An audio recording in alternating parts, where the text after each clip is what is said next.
നമസ്കാരം. പ്രധാന വാർത്തകൾ.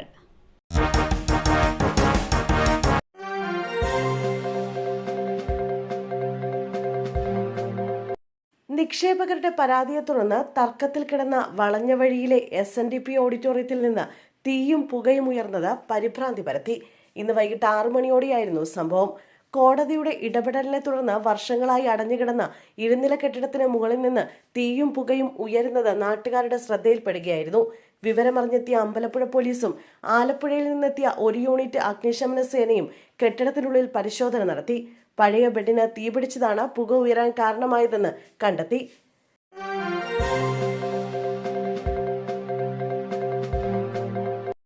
തൈക്കാട് സ്ത്രീകളുടെയും കുട്ടികളുടെയും ആശുപത്രിയിൽ കഴിഞ്ഞ വർഷം ജൂലൈ 30-ന് പനിക്ക് ചികിത്സ തേടിയെത്തിയ കുഞ്ഞിന് ചികിത്സാ പിഴവുണ്ടായതായി ആരോഗ്യവകുപ്പ് ഡയറക്ടർ മനുഷ്യാവകാശ കമ്മീഷനെ അറിയിച്ചു. Commission chairperson justice Alexander Thomas പത്രവാർത്തയുടെ അടിസ്ഥാനത്തിൽ സ്വമേധയാ കേസെടുത്ത് അന്വേഷണത്തിന് ഉത്തരവിട്ടതിന്റെ അടിസ്ഥാനത്തിലാണ് ആരോഗ്യവകുപ്പ് ഡയറക്ടർ റിപ്പോർട്ട് സമർപ്പിച്ചത്.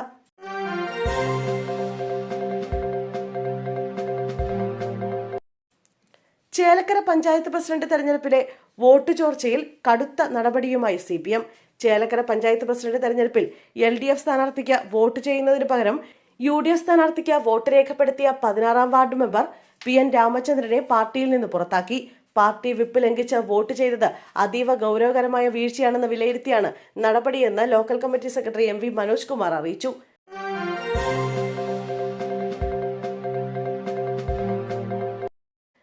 കാസർഗോഡ് റാപ്പർ വേടന്റെ സംഗീത പരിപാടിക്കിടെ തിക്കും തിരക്കും. കാസർഗോഡ് ബേക്കൽ ബീച്ച് ഫെസ്റ്റിനിടെയാണ് സംഭവം.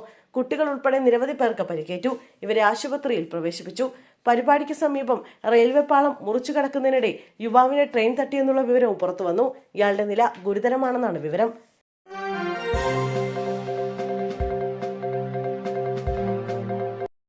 നെയ്യാറ്റിൻകരയിൽ ഇന്നലെ ജീവനൊടുക്കിയ നിലയിൽ കണ്ടെത്തിയ വ്യാപാരി ദിലീപിന്റെ മൊബൈൽ കടയിൽ നിന്ന് കുറിപ്പ് കണ്ടെടുത്തായി പോലീസ്. ഒരു കൗൺസിലർ കുടുംബകാര്യങ്ങളിൽ ഇടപെട്ടെന്നാണ് കുറിപ്പിലുള്ളതെന്ന് പോലീസ് വ്യക്തമാക്കി.